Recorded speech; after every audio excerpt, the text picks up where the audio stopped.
आज ही से जीवन के हर पल का आनंद उठा लो, आज ही से मन की एक नई शांति पालो। समय आ गया बदलने का, समय आ गया कुछ करने का, अब उठा लो आनंद प्रतिदिन के जीवन का। आज हम उन लोगों के विषय बातें करेंगे जो हमें क्रोधित करते हैं। जानते हैं, लोगों के विषय एक दिलचस्प बात है, वे हर जगह हैं।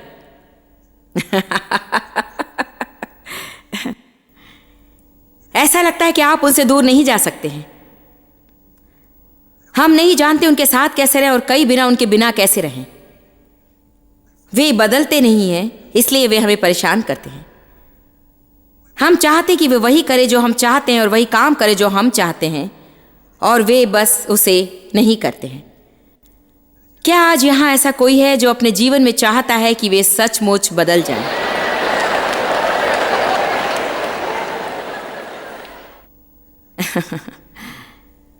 कितने ये विश्वास करते कि आपके जीवन में कोई है जो ये चाहता है कि आप बदल जाएं? अब देखिए, ये कहानी का दूसरा भाग है। ये बहुत दिलचस्प होता है यदि आप ये सब बातें अपने मन में लेके हम दूसरे लोगों के विषय में परेशान हो जाते हैं। कोई और व्यक्ति वही परेशानी हमारे विषय रखता है। परंतु समस्या यह है कि हम हमारी तरफ लाल रंग के चश्मे से देखते हैं और दूसरों की तरफ मैग्नीफाइंग ग्लास से देखते हैं। हम जो करते हैं उसके लिए कारण होता है, परंतु उनके लिए कोई बहाना नहीं चलता। ऐसा करने के लिए कोई बहाना आपके पास नहीं।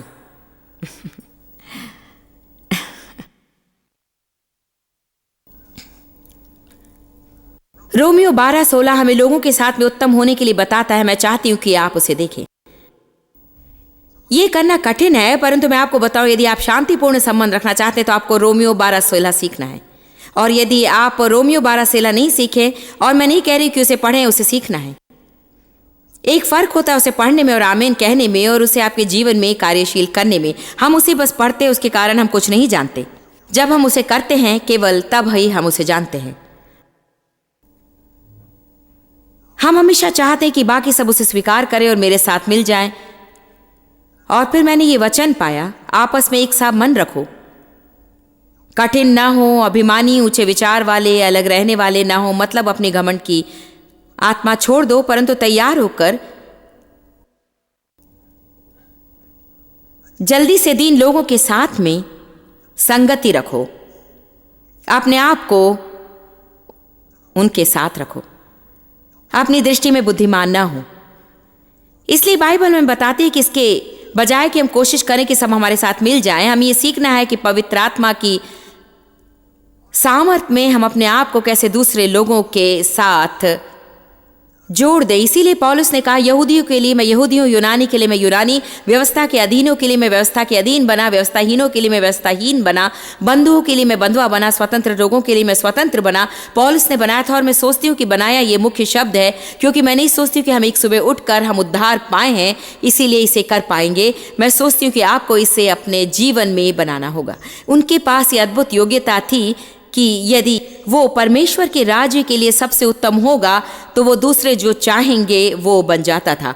मैं आपको एक बताऊंगी कि यदि आप अपने जीवन पर अभिषेक लिए हैं और आप परमेश्वर के द्वारा उपयोग किए जाना चाहते हैं तो आपको शांति रखनी होगी, और आपके जीवन में शांति बनाए रखने के लिए आपको जो भी करना होगा उसे आप पूरी दिलचस्पी से करें, क्योंकि यदि आप शांति में नहीं हैं तो प्रभु का अभिषेक आपके द्वारा नहीं बहेगा। उदाहरण के लिए पौलुस ने लोगों को ये तक कहा, यदि आपका विवाह अविश्वासी से हुआ है और वो आपके साथ रहने के लिए तैयार है तो उसके साथ रहें और इसके विषय बड़ी बात न बनाएं। परंतु यदि वे आपके साथ नहीं रहना चाहते हैं तो उन्हें जाने दें, क्योंकि तुम शांति के लिए बुलाए गए हो। इसलिए वो कह रहा, जानते हैं यदि आपका विवाह अविश्वासी से हुआ है और वे हमेशा आपके साथ भलाई करना चाहते हैं, और सारी बात बस यही है, जानते हैं आप जो करते उन्हें ये पसंद नहीं और वे आपको पसंद नहीं करते, तो उन्हें रोकने की कोशिश ना करें, क्योंकि अच्छा है कि आप शांति थामे रहें। जानते हैं पौलुस और बरनबास एक साथ नहीं रह सकते थे, और मैं सोचती कि यदि वे एक साथ रहते तो ये उत्तम होता, परंतु किसी कारणवश उनके बीच मतभेद थे। दूसरे व्यक्ति को अपने साथ ले या नहीं ले, इस विषय में मतभेद था। एक चाहता था और दूसरा चाहता था कि नहीं ले जाए, और इसलिए वे अलग अलग हो गए। यदि वे सहमत होकर एक साथ काम करते तो ये अच्छा होता, परंतु वे ये नहीं कर सकते थे। फिर ये उत्तम हुआ कि वे अलग हो गए और शांति बनाए रखे, क्योंकि परमेश्वर ने उन दोनों का उपयोग किया, और यदि वे शांति में नहीं रहते तो उन दोनों का उपयोग होना संभव नहीं था। अब मैं आपको लाइसेंस नहीं दे रही हूं कि आप तलाक लें, मैं उसके विषय में नहीं कह रही हूं। मैं ये नहीं कह रही हूं कि यदि आप अपने जीवन साथी को पसंद नहीं करते हैं और शांति बनाए रखना मुश्किल है तो आप आगे बढ़कर तलाक ले। हम यहाँ उसके विषय नहीं कह रहे। और मुझे वो स्पष्ट करना है, क्योंकि आप जो कुछ कहते हैं उसे लोग चरम सीमा तक ले जाना चाहते हैं, और जो कुछ भी करना चाहते हैं उसे ठीक बनाने की कोशिश करते हैं। आप लोगों और बातों को स्वीकार करें और उसके साथ समायोजन करें।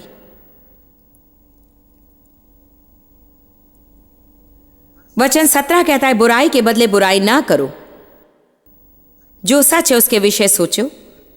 यदि संभव हो, जितनी भी संभव हो उतनी सबके साथ में शांति बनाए रखो। बाइबल इफिसियों 5 में कहती है कि पत्नियों अपने पति के अधीन रहो।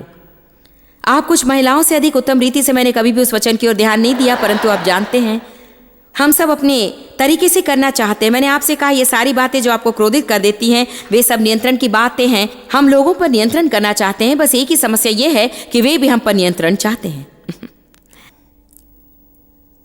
आमीन। हम लोगों को नहीं समझते हैं। मैं एक मिनट के लिए पीछे जाऊं। जब मैं कहती हूं कि लोगों के साथ अनुकूल बने, तो मेरा यह मतलब नहीं कि हमेशा हर परिस्थिति में आप सबके अनुकूल बने और खुद की हर बात छोड़ दें। निश्चय ही वो संतुलन नहीं है। कृपया याद रखें, सब बातें संतुलन में होनी चाहिए। ये मानो ऐसा है जैसे हमेशा हम इस ओर या उस ओर गड्ढे में ही रहते हैं। आपको संतुलन बनाए रखना है। लोग या तो आलसी हैं या अधिक काम करने वाले हैं। वे किसी की मदद नहीं करते, या वे इतने लोगों की मदद करते हैं कि वे खुद को मार डालते हैं। पहला पत्रस 5:8 में परमेश्वर का वचन कहता है, अपने शत्रु शैतान के लिए संतुलित हो जाओ, क्योंकि वह गरजने वाले सिंह की नाई ये ढूंढता है कि किसको फाड़ खाए। वो वचन सच में मेरे लिए आंखें खोलने वाला था, क्योंकि संतुलन से बाहर रहने के द्वारा आप शैतान के लिए अपने जीवन में बड़ा द्वार खोल सकते हैं। कुछ लोग डोरमेट बन गए हैं और सबको अपने ऊपर से चलने देते हैं। वे कभी भी किसी के विरोध में खड़े नहीं होते, और फिर दूसरे लोग इतने धार्मिक होते हैं कि कोई भी उन्हें कुछ नहीं बता सकता है। उन्हें हमेशा अपना ही तरीका चाहिए, नहीं तो वे खुश नहीं होते। आपको संतुलन ढूंढ निकालना है। कैसे? यदि आप पवित्र आत्मा की सुनेंगे तो वो उसे आपके लिए ढूंढ निकालेगा। इन बातों के लिए कोई नियम और कानून नहीं बना सकता है, परंतु आपको बस ये जानना है कि आपको किस समय बोलना है। परंतु आप ऐसा महसूस करते इसलिए आप नहीं जानते हैं, तो आपको जानना होगा, क्योंकि पवित्र आत्मा आपको उकसा रहा है। अब ये एक समय है जहां आप इसके लिए आप हिम्मत छोड़ दें। मैं सोचती हूँ कि मुख्य बात यही है कि हम लोगों को हम पर नियंत्रण नहीं करने दे सकते हैं। यदि उसका यही अर्थ होता है तो परमेश्वर हमें जो करने के लिए कह रहा है उसे हम नहीं करेंगे। हम लोगों को नहीं समझते हैं। वे जो काम करते उन्हें हम नहीं समझते हैं। कुछ भी हो, वे उन कामों को करते जो हम कभी नहीं कर पाते। क्या ये सही नहीं? क्या आप उन लोगों को जानते जो वो काम कभी भी नहीं कर पाते हैं? वे ऐसी वस्तुएं खरीदते जो आप कभी नहीं खरीद सकते हैं। वे हमें चोट पहुंचाते, दुख देते, निराश करते हैं, हमारा उपयोग करते हैं, और जब परमेश्वर के पास हम जाते हैं तो वो कहता है, उन्हें क्षमा कर, उनके लिए प्रार्थना कर और उन्हें आशीष दे। किसी भी रूप में वो मेरे लिए कुछ भी उचित नहीं लग रहा था। क्या कोई मेरे साथ है? आज मैं जिस पृष्ठ पर उसी पर आप में से कितने हैं? हमारे जीवन में जिन लोगों ने गड़बड़ी की और वे टूटे हुए हैं, तो हम उन्हें ठीक करना चाहते हैं, परंतु यह हमेशा काम नहीं करता, क्योंकि हमेशा भी नहीं चाहते कि जोड़े जाएं। हम उसके विषय अधिक बात बाद में करेंगे। बहुत से लोग उन 5 मूर्ख कुंवारियों के समान हो सकते हैं जिन्होंने तैयारी नहीं की थी, और जब उनका तेल खत्म हुआ तो वे उनसे तेल मांगते जिन्होंने अपना काम किया था और तैयारी की थी। जीवन में ऐसे भी लोग हैं जो कुछ भी नहीं करते हैं, और हर समय जब जरूरत पड़ती है तो वे आपके पास आते हैं। जो आपने करना चाहिए वो व्यक्ति करता है, और आपको जो मिला है उसका वो भाग लेना चाहता है। वे चाहते हैं कि आप उनके वचनों की ओर देखें, उनके विश्वास करने का काम करें, उनकी प्रार्थनाएं आप करें। वे चाहते हैं कि आप उनका विश्वास करने का काम करें और आप उन्हें सलाह देते हैं और उनसे बातें करते हैं और आप उनसे प्रेम करते हैं और आप उनसे शैतान निकालते हैं और आप उन्हें पैसा देते हैं और उन्हें जीवन के मुश्किल समय से बाहर निकालना चाहते हैं। और जैसे ही आप अपनी पीठ फिराते वे वापस जाकर उसे ले लेते हैं। कई बार प्रभु से जाना मुश्किल होता है कि ये सब कब खत्म होगा, परंतु आपको सच में परमेश्वर की सुनना है, क्योंकि कई बार आप लोगों की मदद न करने के द्वारा ही मदद कर सकते हैं। क्या आपने मुझे सुना?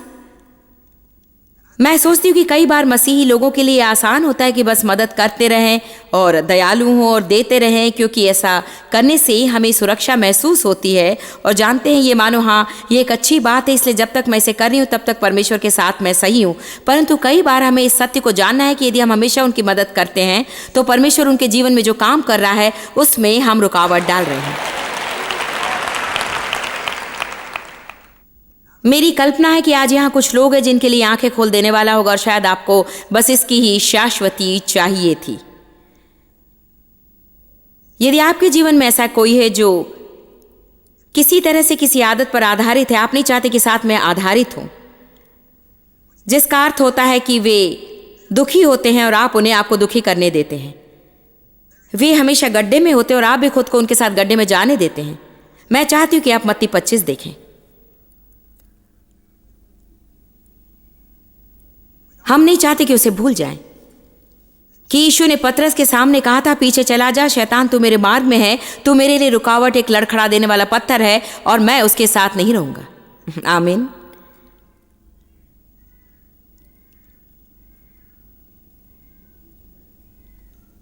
मत्ती 25:1, तब स्वर्ग का राज्य उन 10 कुंवारियों के समान होगा जो अपनी मशालें लेकर दूल्हे से भेंट करने को निकली। उनमें से 5 मूर्ख थीं। मैं बहुत से मूर्ख लोगों को जानती हूं। देखिए, यदि कोई नहीं जानता कि क्या करे, उन्हें क्या करना चाहिए था, कभी नहीं सिखाया गया, तो ये अनजान रहना है। परंतु यदि वे जानते हैं कि क्या करना है और वो उसे नहीं करते तो ये मूर्खता है।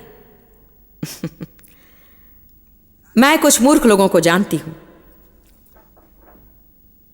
क्योंकि आप उन्हें बार बार कहते हैं और वे पहला अनुभव भी प्राप्त करते हैं। उन्होंने अपने जीवन में परमेश्वर की भलाई देखी है, उन्होंने अनुभव किया है कि परमेश्वर उनके लिए क्या करेगा। वे दोबारा जाते उन्हीं बेकार की बातों की और लौट जाते जिनमें वे पहले थे। मैं इस पर आश्चर्य करती हूं। मैं तो बस मानो आप में आखिर क्या गलत है। जानते कुछ लोगों के लिए क्या है, कुछ लोग अपनी विजय बड़ी आसानी से प्राप्त कर लेते हैं और इस आसान विजय के लिए आपको कोई कीमत भी नहीं चुकानी पड़ी है, तो वो आपके लिए उतनी महत्वपूर्ण नहीं होती। चमत्कारी बदलाव के लिए मैं आपको एक बात बताती हूं। हर एक बदलाव एक चमत्कार है। मैं चमत्कार पर विश्वास करती हूं और मैं विश्वास करती हूं कि कुछ लोग केवल वही पाना चाहते हैं और परमेश्वर उन्हें उस तरीके से देगा, परंतु सब उसी तरीके से प्राप्त नहीं करते। कुछ लोगों को पसीना बहाना पड़ता है, तकलीफ सहना पड़ता है। आप वचन पर चले लोगों। मेरे जीवन में बहुत सी समस्याएं रही हैं, परंतु एक अद्भुत बदलाव मैंने पाया है जिसे मैं याद कर सकती हूं, और वो आइस क्यूब्स चबाने से था। मेरे पूरे जीवन भर मेरी आदत थी कि मैं बर्फ चबाकर खाती थी। मेरे जीवन भर मैंने इतना अधिक बर्फ खाया कि मैंने मेरी दांतों की सुरक्षात्मक परत तोड़ दी और लगभग मेरे हर एक दांत पर अब केप्स लगे हैं।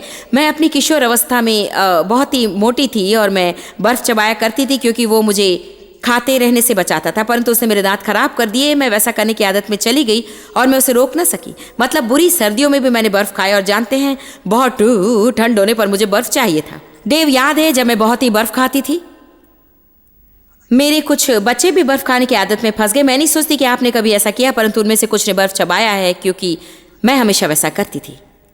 जब मैं सेवकाई में आई और सेवकों के साथ बाहर जाती थी सभाओं के बाद और सारी बातों के मतलब यदि मैं बर्फ चबाऊं तो वो उतना बुरा नहीं था, परंतु कई बार मैं अपने साथ बर्फ रखती और मैं बस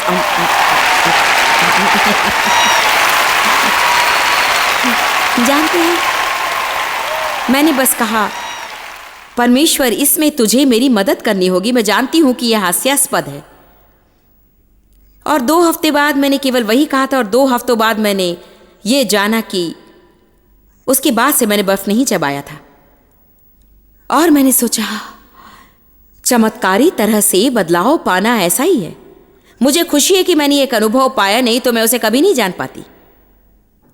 जब हम प्रभु के साथ आत्मा में चलते थे तब डेव और मैं दोनों धूम्रपान करते। मैं जब 9 वर्ष की थी तब से धूम्रपान करती और कहती मैं कभी बंद नहीं कर सकती, कभी बंद नहीं कर सकती। से जब मैंने बंद करने की कोशिश की मेरे लिए करना मुश्किल था। मैंने कोशिश की, असफल रही, कोशिश की, असफल रही। एक दिन डेव ने प्रभु से कहा, जानते प्रभु मैं इस पर कोई काम नहीं करना चाहता हूँ।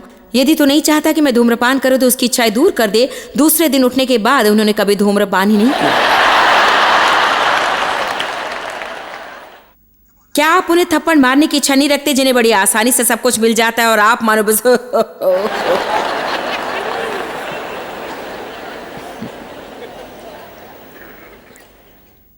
मैं आपको एक बात बताऊंगी। अंत में मैंने बंद कर दिया, परंतु उसे करने के लिए मुझे तकलीफ उठानी पड़ी। मैं बहुत ही विचलित हो गई थी। मुझे बहुत इच्छा होती और मैं पूरे घर में सारी जेबें देखने लगी कि क्या मुझे कहीं से सिगरेट मिलती है। धन्यवाद प्रभु का, उसने मुझे आजाद किया, परंतु वो आसान नहीं था। जानते मैंने बहुत तकलीफ सही है, मैं उसमें से फिर से नहीं जाना चाहती। आमीन। मैं अब बहुत दबाव डालने वाली कसरत में जा रही हूं। ऐसी कुछ बातों को अपनी जगह पर रखने की कोशिश कर रही हूं जो कहीं गिर गए थे।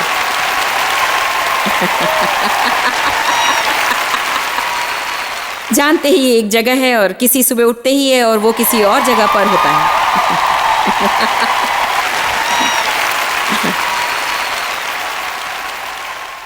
और जब वैसा होता है तो आप सोचते कि काश आपने उस सब वर्षों में कोशिश की होती। सचमुच मुझे बहुत ही तकलीफ होने लगी थी और इसके लिए बहुत ही अनुशासन लगता है, विशेषकर जब आप मार्ग में होते हैं। ये मानो मुझे थोड़ा आराम दो। मैंने उस दिन किसी से कहा जब मैं आकार में आ जाऊंगी तो मैं फिर कभी भी मोटी नहीं होंगी, क्योंकि मैं इसमें से फिर कभी नहीं जाना चाहती हूं। आमीन। हाँ, यदि मैं बस कह सकती परमेश्वर मैं तुझसे मांसपेशी का चमत्कार मांगती हूं।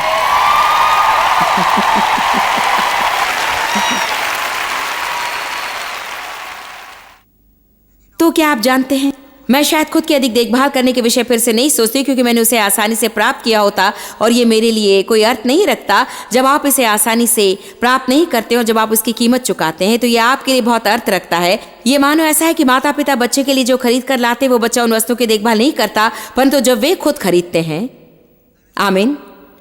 मैं आपको नहीं बता सकती कि हमारे छोटे बेटे ने हमारे घर में कितनी गंदगी फैला कर रखी थी। जब वो अपने घर में गया, हम वहां जाते और वो कहता अपने जूते निकाल ले। ये जैसे कितनी बार मैं उसके पीछे पीछे जाकर उसके पैरों के निशान मिटाया करती थी, क्योंकि वो घर बहुत मिट्टी लाया करता था। उसने उस घर के लिए पैसा चुकाया था, उसने उन वस्तुओं के लिए कीमत चुकाई थी, उसे उन्हें साफ करना पड़ता था। वो नहीं चाहता था कि वे गंदे हो। मैं क्या कह रही हूं, उसे कितने लोग समझ रहे हैं। यदि हम लोगों के लिए कुछ बहुत आसान बना देते हैं तो वे उसकी सराहना नहीं करते और कई बार वे उसे संभाल कर नहीं रख सकते, क्योंकि उसे प्राप्त करने के लिए उन्होंने कुछ भी नहीं किया। अपने बच्चों को बर्बाद ना होने दे, उन्हें काम करने दे। मैंने कहा उन्हें काम करने दे। उन्हें सब कुछ ऐसे ही ना दे दें, उन्हें कुछ करने के लिए लगाए, उन्हें उसे कमाने दे। तो उनमें से 5 मूर्ख थी, 5 बुद्धिमान थी। जब मूर्खों ने अपने दीपक साथ में लिए तब उन्होंने अपने साथ अतिरिक्त तेल नहीं लिया, परंतु बुद्धिमान ने अपने दीपक के साथ में तेल की कुप्पी भी ले गई। जब दूल्हे के आने में देरी हुई और वो देरी से आया तो वे नींद महसूस करने लगी और वे सो गईं। परंतु आधी रात में अचानक शोर होने लगा, देखो दूल्हा आ गया है, जाकर उससे मिल लो। फिर सारी कुंवारी उठ गई और जब अपने दीपक ठीक करने लगी और मूर्खों ने बुद्धिमानों से कहा हमें थोड़ा तेल देना, क्योंकि उनका तेल खत्म हुआ है। मुझे आपके विषय नहीं मालूम, परंतु कई बार मैं बस परेशान हो जाती क्योंकि लोग मेरा वो तेल ले लेते हैं जिसे प्राप्त करने के लिए मैंने कठिन परिश्रम किया था, और वे अपना प्राप्त करने के लिए कुछ नहीं करना चाहते। वे अपनी बाइबल नहीं पढ़ते, प्रार्थना नहीं करते, कलीसिया नहीं जाते। आप उन्हें $1000 के टेप्स दे सकते हैं और वे उन्हें सुनने के लिए टेप रिकॉर्डर भी ढूंढ निकालना नहीं चाहते हैं। आपने उन टेप्स का क्या किया? हाँ, मैं उन्हें कार से निकालना ही भूल गया और वो पिछली सीट पर ही पिघल गई।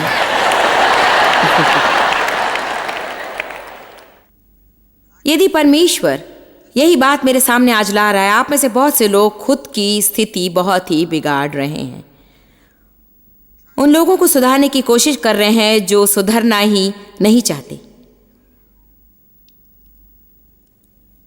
आज ये वचन किसे चाहिए? मैं ये विश्वास करती हूं कि ये वो सबसे बड़ा जाल है जिसमें शैतान लोगों को फंसाना चाहता है। हम दूसरे लोगों की गड़बड़ी में फंस जाते हैं और परमेश्वर ने हमें जो करने के लिए बुलाया है उस पर ये हमें ध्यान केंद्रित नहीं करने देता।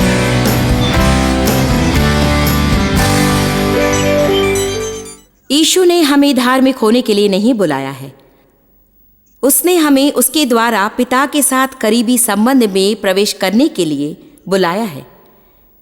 यीशु ही वो द्वार है जिसके द्वारा हम पिता परमेश्वर के साथ करीबी व्यक्तिगत संबंध में प्रवेश कर सकते हैं। यीशु हमारे लिए मरा, हमारे पापों की कीमत चुकाई और उसने हमारे लिए उत्तम जीवन का मार्ग खोल रखा है।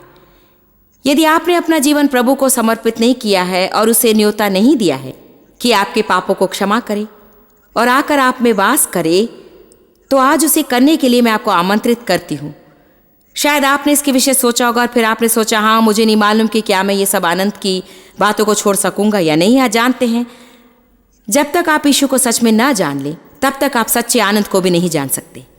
मैं आपको कुछ बताना चाहती हूँ। परमेश्वर के साथ का सबसे बुरा दिन उसके बिना आपके सबसे अच्छे दिन से भी उत्तम होगा। वो आपके जीवन से कुछ लेता नहीं, वो उसमें जोड़ता है कि आपको शांति चाहिए, आनंद, एक भविष्य, एक मित्र चाहिए, कि आपको आपके पापों की क्षमा चाहिए, तो आपको सच में मेरे साथ प्रार्थना करनी है। यदि आप सच में अपना जीवन समर्पित करना चाहते हैं तो ये प्रार्थना अभी मेरे साथ करें। पिता परमेश्वर, मैं तुझसे प्रेम करती हूँ। यीशु, मैं तुझ में विश्वास करती हूँ। मेरा विश्वास है कि तू मेरे लिए मरा, विश्वास है कि तूने मेरे लिए खून बहाया है। मैं एक पापी हूं और मैं पापों की क्षमा चाहती हूं। मैं मेरी पुराने जीवन से फिरकर नया जीवन चाहती हूं ताकि मैं तेरे लिए जीवन जीऊं। यीशु, मैं तुझे स्वीकार करती हूं इसी वक्त। मुझ में आ और मेरे अंदर वास कर। मुझे सिखा कि कैसे तेरी महिमा के लिए जीऊं। मेरा विश्वास है कि मैंने उद्धार पाया है। मैं स्वर्ग के रास्ते पर हूं और मैं यात्रा का आनंद अवश्य उठाऊंगी। आमीन। ये बहुत ही आसान प्रार्थना है और मैं नहीं चाहती कि आप किसी महसूसीकरण पर आधारित रहें, परंतु चाहती हूं कि आज आप सब कुछ प्रभु के वचन की ईमानदारी पर आधारित रखें। उसने कहा, जो उसे पुकारते हैं वो उन सब का उद्धार करता है। इसलिए यदि आज आपने उसे पुकारा है तो उसने आपके पाप क्षमा किए हैं और यह आपके नए जीवन का आरंभ है, परंतु आपको सीखना है और आपको बढ़ना है। अब आप परमेश्वर के परिवार के सहभागी हैं।